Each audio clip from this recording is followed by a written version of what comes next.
Good evening, friends, and welcome back to the channel. So today's topic is priority scheduling in scheduling algorithms. ठीक है, हम first come first serve कर चुके हैं हमारे operating system lecture series में and shortest job भी कर चुके हैं. Now third is the priority scheduling. This is the third scheduling algorithm. So theoretically पढ़ेंगे priority होती क्या चीज़ है, जिसे हम हिंदी में बोलते हैं पहल देना. ठीक है, सो priority इज पहल. So a priority number, कुछ भी integer is associated with each process. The CPU is allocated to the process with the highest priority. Smallest integers, ठीक है, उसकी smallest होगी and highest priority होगी. Like जैसे अगर किसी process की priority 1 है तो हम उसको highest priority consider करेंगे. ठीक है, अब किसी की priority second है तो वो second number पे कंसिडर होएगा. सिमिलरली ये भी प्रियम्पटिव एंड नॉन प्रियम्पटिव दो तरह के मोड होते हैं प्रायोरिटी शेड्यूलिंग में. नेक्स्ट जैसे एसजेएफ से priority scheduling where priority is the predicted next CPU burst time. So उसमें क्या होता है, स्टारवेशन मीन्स जो प्रोसेसेस हैं उनको सीपीयू मिलता ही नहीं है. ठीक है, सो लो प्रायोरिटी प्रोसेस में never execute in that case. So इस चीज़ को ओवरकम करने के लिए there is a problem that is there is a solution name is ageing. As time progresses, जैसे जैसे हमारा टाइम जाता जाएगा, increase the priority of the process. अब जैसे ही हमारा टाइम गुजरा, अब न्यू प्रोसेस को एक इंक्रीज प्रायोरिटी मिलेगी. सो इसको हम एक एग्जांपल की हेल्प से समझेंगे. जैसे कि हमारे पास एक एग्जांपल में 5 प्रोसेसेस दे रखी हैं, P1, P2, P3, P4 and P5. सभी का अपना अपना बर्स्ट टाइम दे रखा है. जैसे P1 का 10 है, P2 का 1 है and similarly P3, P4, P5 का अपना अपना बर्स्ट टाइम है. सो इनके साथ साथ एक प्रायोरिटी भी असाइंड होएगी जो आपको ऑलरेडी गिवन रहेगी क्वेश्चन में. ठीक है, जैसे P1 की प्रायोरिटी कितनी है, 3 है, P2 की 1 है. तो इस प्रायोरिटी वाले कॉलम को हमने सबसे पहले कंसिडर करना है. ठीक है, इसको सबसे पहले देखना है. नॉन प्रियम्पटिव मीन्स इसमें कोई भी स्विचिंग नहीं होएगी बिटवीन द प्रोसेसेस. ठीक है, सबसे पहले जिसकी हाईएस्ट प्रायोरिटी होएगी सीपीयू उसी को एलोकेट होएगा, और जब तक वो फिनिश नहीं हो जाती, प्रोसेस टर्मिनेट नहीं हो जाती, इसकी सक्सेसफुल एग्जीक्यूशन नहीं हो जाती, CPU will never goes to some another process. So सबसे पहले हम प्रायोरिटी चार्ट में देखेंगे सबसे हाईएस्ट प्रायोरिटी किसकी है, 1 किसकी है, P2 की.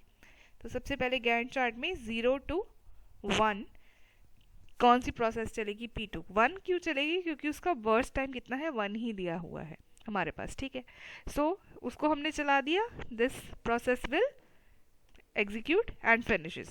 Now after 1 किसकी प्रायोरिटी है, 2 किसकी है, P5 की. और कितने यूनिट का बर्स्ट टाइम है इसका, 5 का.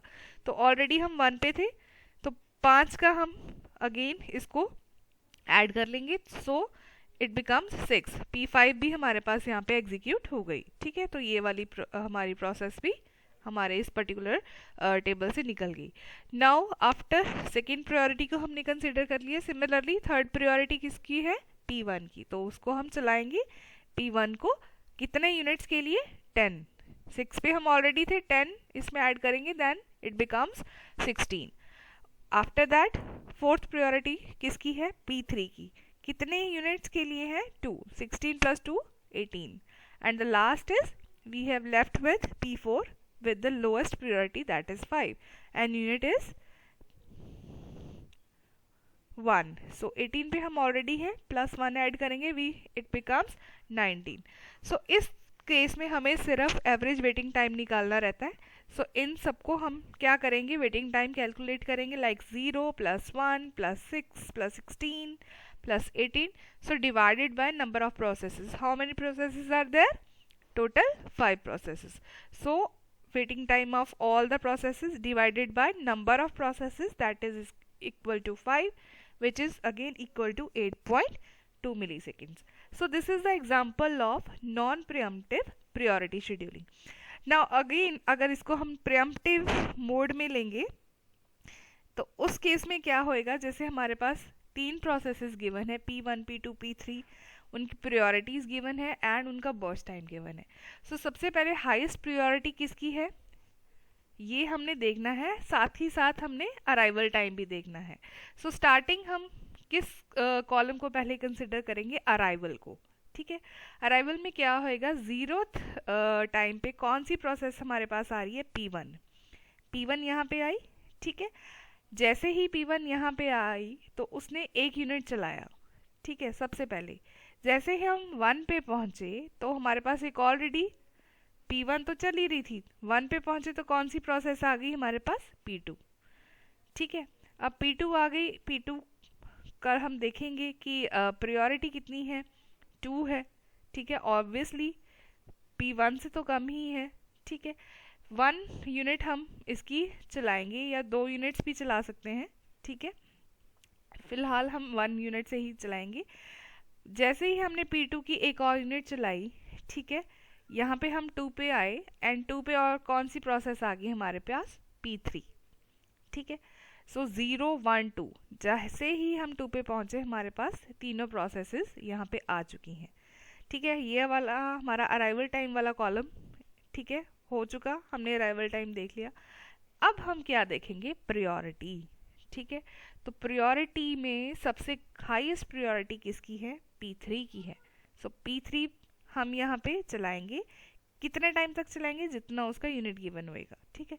सो सबसे पहले हम P3 चलाएंगे यहाँ पे, उसका कितने यूनिट्स है, 2 यूनिट्स। 2 पे हम ऑलरेडी थे, +2 किया तो 4 पे आ गए, P3 खत्म। उसके बाद P2 की हमारे पास कितने यूनिट्स के लिए चलेगा, 5, एक तो हम यहाँ पे चला चुके हैं तो इट बिकम्स 4 है, सेकेंड प्रायोरिटी उसी की है।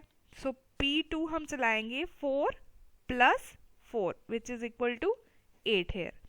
आफ्टर दैट यहाँ पे भी हम P1 की एक यूनिट चला चुके थे, यहाँ पे हमारे पास बचा 9। सो 8 + 9 कितना हो गया हमारे पास, 17।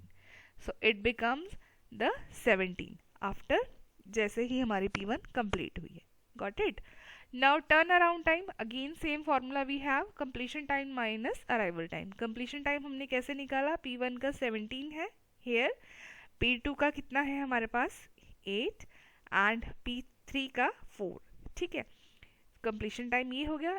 Completion time minus arrival time अगर हम कर देंगे तो हमारे पास क्या आ जाएगा, हमारा टर्न अराउंड टाइम, ठीक है। जैसे 17 कैसे आया, 17 - 0, so 8 - 1 is equal to 7 and 4 - 2 for P3 is equal to P2।